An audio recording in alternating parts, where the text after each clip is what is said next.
The white-collar job ladder is being rebuilt while people are still climbing it. To reinvent yourself when you're 20, it's difficult, but you do it. To do it again at 30, at 40, at 50, that's very high levels of anxiety. But so what are we left to do then? Around the world, millions of office roles are being quietly redesigned, merged, or automated as companies plug artificial intelligence into everything from email to financial reports. According to the World Economic Forum's Future of Jobs report, roughly 23% of jobs are expected to change by 2027. To a large extent, blue-collar jobs will be replaced by machinery.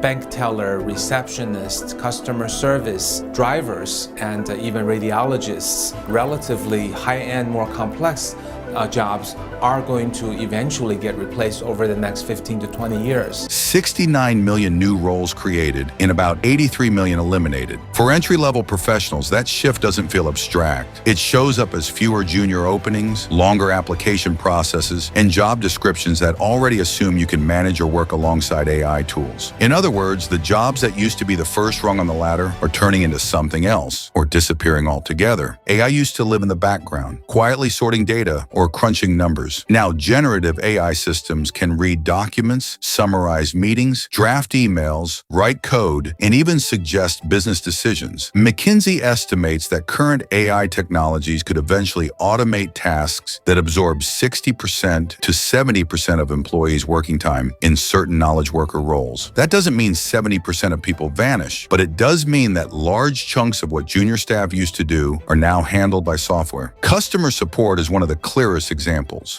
Modern AI agents can handle the routine questions that used to fill call centers.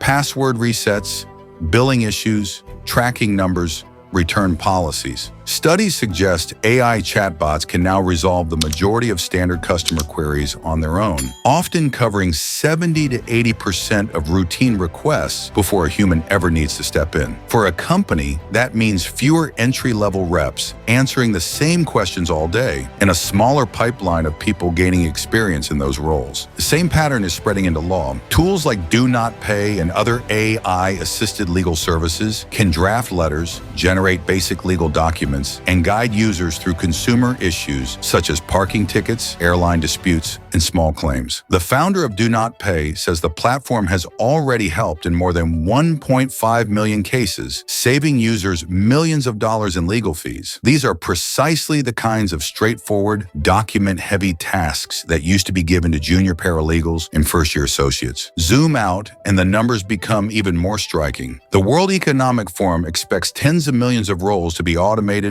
or reshaped in the next few years, with administrative and clerical jobs among the most affected. Goldman Sachs estimates that up to 300 million full-time jobs globally could be exposed to automation by generative AI, especially in advanced economies where office work is common. Exposed doesn't mean all of those jobs disappear, but it does mean a large part of what those workers do can now be done by machines. Big employers are already behaving as if the entry layer of white-collar work is optional. IBM's CEO has said the company will pause hiring in certain back-office functions, expecting that about 7,800 non-customer-facing roles, roughly 30% of that group, could be automated by AI and software over about 5 years. Accenture announced plans to cut around 19,000 jobs while simultaneously investing billions of dollars into AI and upskilling the remaining workforce for AI-centric roles. In both cases, the message is similar. Routine office work is no longer the long-term core of the business. For new graduates, the squeeze is visible before they even get to full-time hiring. Internships and training programs, traditional on-ramps into white-collar careers, are under pressure.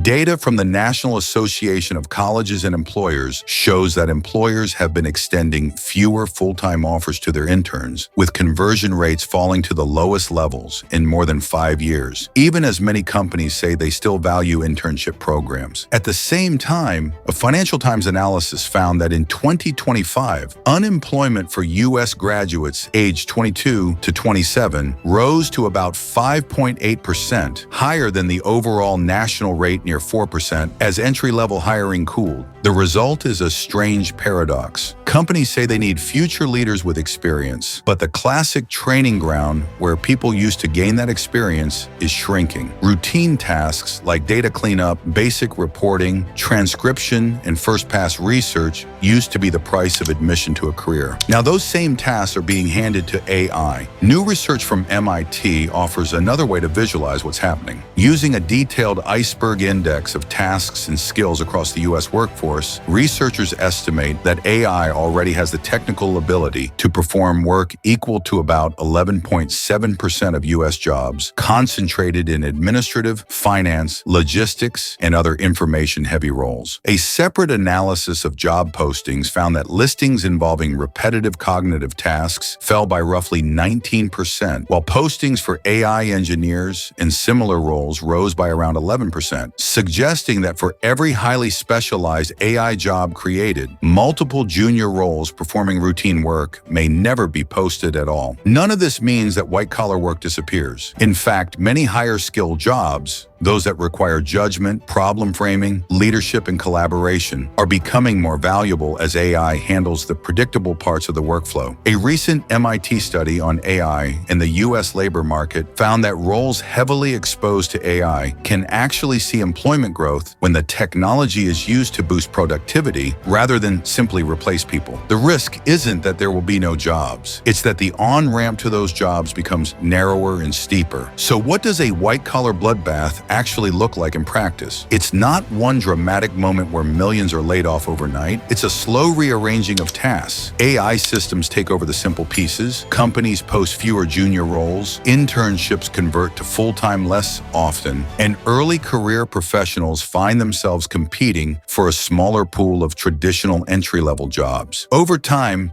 that can hollow out the middle of the labor market, leaving a polarized landscape of highly skilled, AI-augmented workers at the top and low wage, physical or service roles at the bottom. But there's another way to read these changes. If AI can handle the dull, repetitive parts of office work, the new entry level might not be about doing grunt work at all. Instead, it could be about learning how to direct and audit AI systems, checking outputs, combining tools, talking to customers, and translating messy real-world problems into instructions machines can follow. Companies that treat automation as a responsibility rather than a pure cost-cutting tool will design roles where junior employees learn faster because they stand closer to the real decisions instead of getting buried in rote tasks. In that sense, AI isn't just erasing white-collar entry jobs. It's forcing a redesign of what early career work looks like. There's a new race underway to harness the power of AI in the courtroom. At the cutting edge of that movement is Joshua Browder, the CEO of a startup called Do Not Pay. He says he's on a mission to create the world's first AI-powered attorney. The legal industry is David versus Goliath, so we want to be David. The big question is whether organizations choose to build new kinds of apprenticeships around these tools or simply let the bottom rungs fall away. For students, interns, and junior professionals watching this shift unfold, the most realistic strategy is not to compete with AI on repetitive tasks, but to move toward the skills AI struggles with. Asking good questions, understanding people, making trade-offs under uncertainty, and stitching together multiple tools into something useful. The jobs that survive and the new ones being created belong to people who can turn AI from a quiet replacer of tasks into a visible amplifier of their own judgment. At Machine Minds, your opinion matters to us, so please feel free to like, subscribe, and share your thoughts in the comments section below.